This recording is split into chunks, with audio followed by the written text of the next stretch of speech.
Bem, eu vou sugerir o seguinte, que a Mina responda as perguntas colocadas pela Beatriz, mas que ela o faça também com as perguntas que a plateia fará.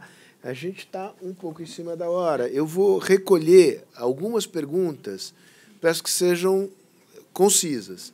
E aí a gente volta à mesa para as considerações finais aqui da Mina. Eu preciso de um microfone. Não, vai chegar lá. Calma, gente. Eu tenho 2 olhos. Peraí, vamos lá. Míopes. Norberto Valdriga, the question will be in English. Okay, very brief. First, how were the teachers, the former teachers, trained in the phasing for the new program? The former teachers, okay? Then, you mentioned the government in the beginning of your presentation.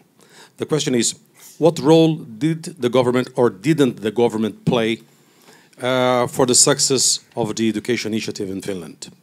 And finally, for us to understand, based on what Beatriz mentioned, here we have federal, state, municipal, and private schools. How's the system in Finland, and how does that help or make it more difficult? And then the society, the Finnish society, how did it help? But, it's easy. It's easy. Vamos ver, puxa aqui um pouquinho para a direita ali. Gente, rapidão aqui. Bom dia. Eu quero parabenizá-los todos por essa oportunidade e pedir à doutora Beatriz que inclua mais a Educafros, os afrodescendentes, por favor. Tá? Estou me sentindo sozinha aqui, só eu negra, tá bom?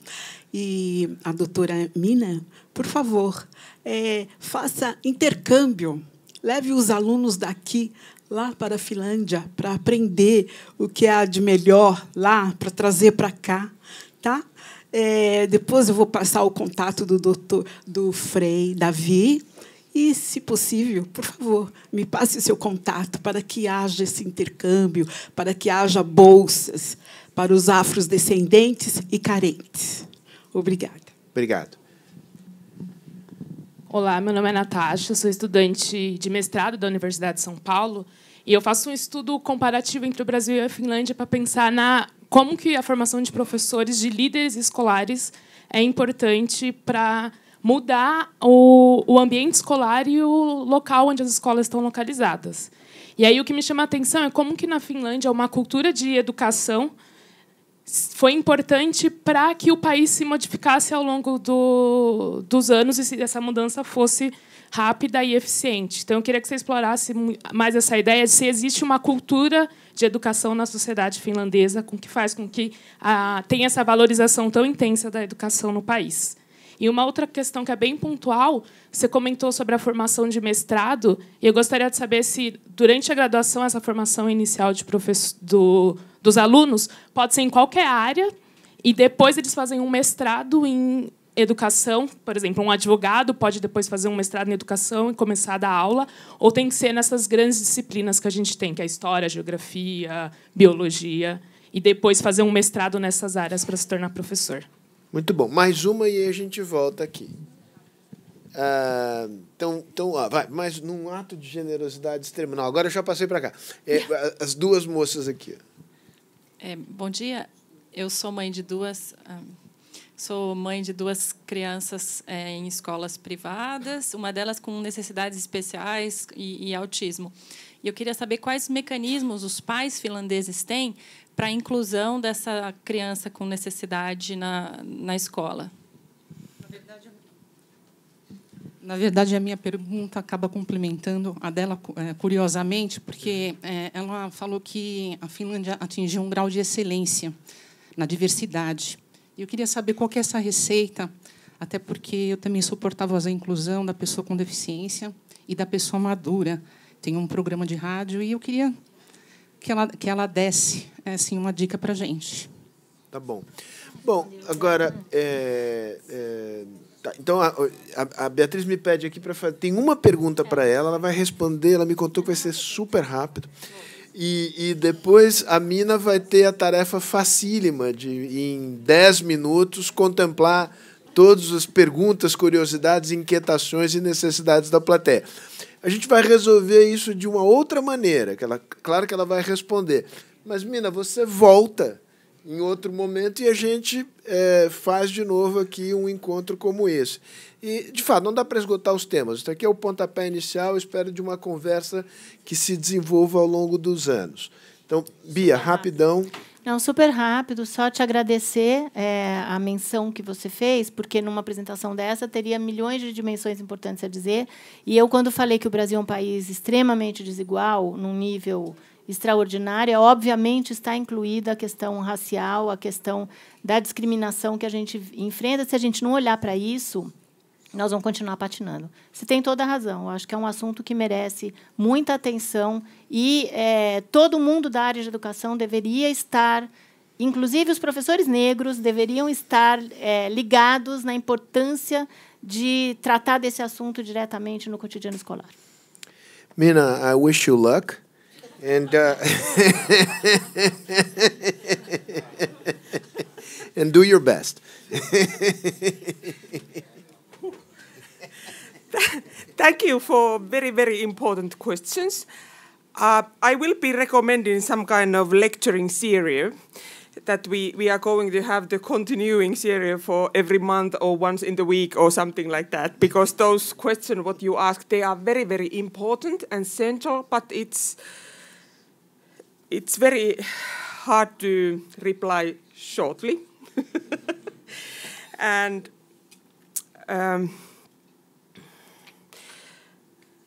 maybe I start from the school system, education system in Finland. We are not having the private universities in Finland. They are all, how we call them, federal universities. And they are multidisciplinary universities also in Finland. And then we are not having the private schools as such. We are having the specialized schools for something, like Finnish Russia school, German school, French schools, and so on.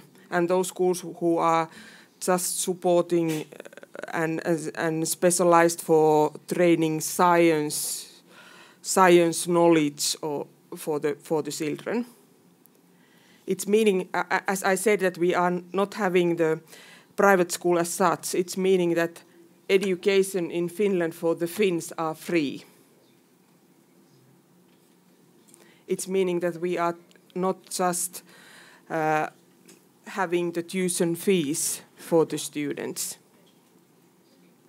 And for the special needs and inclusion, it's my expertise area, because I am graduated from the special education and also had the doctoral dissertation in special education.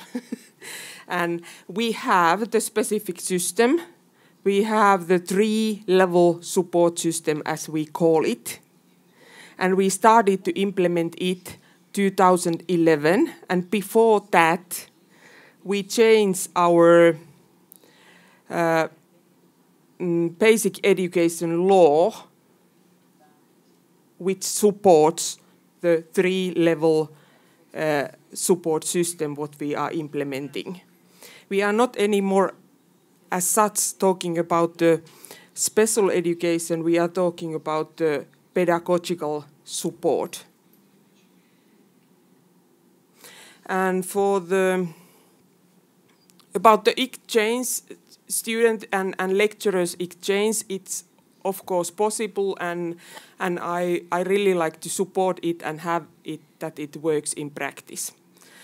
And maybe for the end, for some kind of closing, I like to say that as it rised up, we had a lot of challenges and we also made mistakes.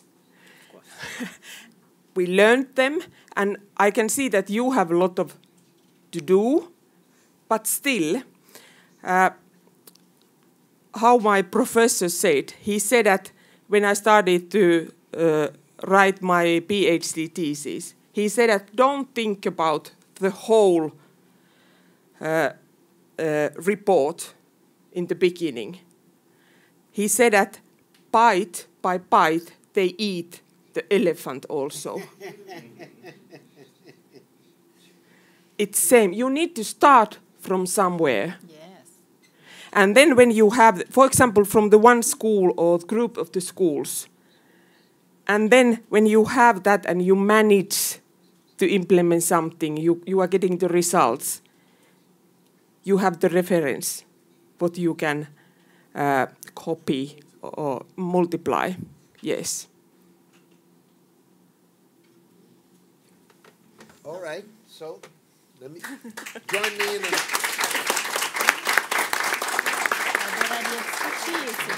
o único, digamos, aqui digamos, com a irresponsabilidade de quem não conhece o assunto, mas pegando esse gancho deixado aqui pela Mina, estou inteiramente de acordo, Bia, que é preciso ter visão de conjunto, procurar coordenar os esforços, etc.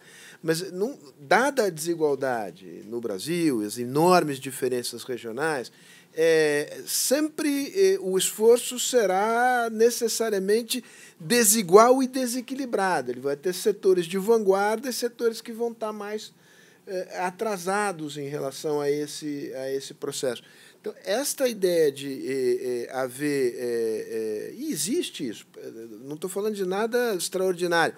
Exemplos de esforços no nível local que produziram resultados.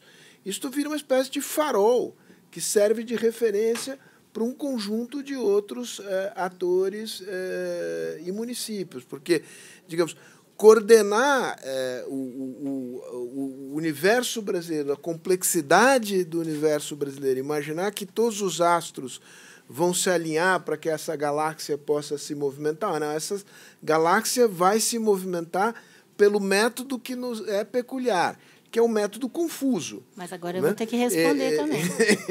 Agora você me provocou. Não foi isso que eu estava dizendo. Erro, então. Não, cometeu, mas agora eu vou falar. Um minuto. Não, então, você falou 2, eu vou falar 3. Não, é o seguinte, não foi isso que eu falei. Na verdade, o que eu vim fazer aqui para aproveitar uma experiência internacional de maneira consistente, a gente precisa entender o mapa de onde que nós estamos situados. Eu não estou dizendo que só pode mexer se mexer tudo ao mesmo tempo, não. Mas não dá para cair no conto de que a gente faz uma experiência... Ou, por exemplo, o professor é o eixo central. Todo mundo sabe, as pesquisas mostram e a prática mostra. Agora, adianta focar só no professor? Não, não adianta. Por quê? Porque se você, ao focar no professor, não olhar também que tem essa dimensão, aquilo ali sobrecarrega o professor e ele está com a mão amarrada para implementar a reforma inteira. Então, eu não estou dizendo, não, pessoal, não dá para fazer nada. É o contrário do que eu sou. Eu sou uma pessoa que faz. Então, eu não estou dizendo não dá para fazer.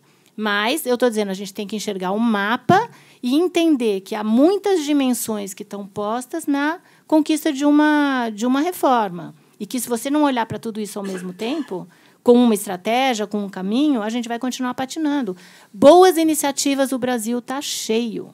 Exemplos, referência em diferentes níveis, seja no mercado, seja na pesquisa, seja na formação continuada, você tem. Como a gente faz para que isso ganhe musculatura e massa crítica, depende de entender o mapa e a gente conseguir, então, sim, fazer com que a coisa avance, porque nós estamos... É só você ver o investimento social privado no Brasil, é altíssimo. A gente não avança. A gente tem que olhar por que a gente não avança. É esse o exercício que eu estou fazendo. Jamais o de dizer, não, estamos aqui paralisados, não podemos fazer nada, mas é entender o mapa para poder se apropriar. Muito bom. Então, vamos fazer um acordo para terminar aqui. Você disse, e com razão, que, em geral, para se falar de educação, fala-se muito do macro, se recorre muito, sobretudo aos economistas, que, de alguma maneira, colonizaram essa área do conhecimento também, né? E fala-se pouco do conhecimento gerado por quem trabalha na educação, por quem pensa a educação, conhecimento esse que é muito mais ligado ao processo de ensino-aprendizado, né? E com os seus atores diretamente implicados. Então, a gente faz o meia-culpa, a gente tem feito muito pouco disso aqui na Fundação Fernando Henrique Cardoso. Talvez tenha sido a primeira vez que fizemos isso. Ouço vozes. Gilda, você sempre quer os temas macro aqui. Nós vamos discutir Fundeb, competências federativas e tal. O que eu acho que, digamos, a gente pode fazer é mudar um pouco o ângulo da conversa. Pela primeira vez, precisamos da Finlândia, de um choque externo para mudar o rumo um pouco da prosa. Porque santo de casa não faz milagre, pessoal. Eu sou diretora aqui. Exatamente. Então, eu aqui publicamente me dobro às pressões da Beatriz. E evidentemente que eu sou louco de não dar uma parte para a Yara, mas rápido, Yara. É porque ele fala bastante. Talvez eu reclame. Claro, alguma prerrogativa tem que ter. Eu acho que essa exposição foi extremamente interessante, porque há 25 anos atrás, um pequeno setor de pedagogos especialistas já sabiam que o problema era o conteúdo da formação de professores. A grande questão é que o que me deixa muito feliz é que hoje ele é trazido como tema principal sozinho. Então, não interessa que o nosso país é diverso, não interessa que cada secretário pense, mas ele tem que entender que, se ele quer mudar a qualidade da educação, ele precisa seguir alguns preceitos e precisa formar esse professor. Porque, se o professor não sabe, ele não vai conseguir ensinar. E ensinar crianças com os avanços tecnológicos que nós vivemos, hoje em dia, é muito difícil e muito complexo. Então, parabéns para o Instituto, parabéns para os diretores da Fundação, que conseguiram emplacar um tema que é um tema de interesse nacional. Só o tema é de interesse nacional. E o que a Finlândia nos traz é que existe possibilidade, se ele estiver adequado e com foco na comunidade, no entorno onde ele se dá. Tá certo? Obrigado. Muito bom.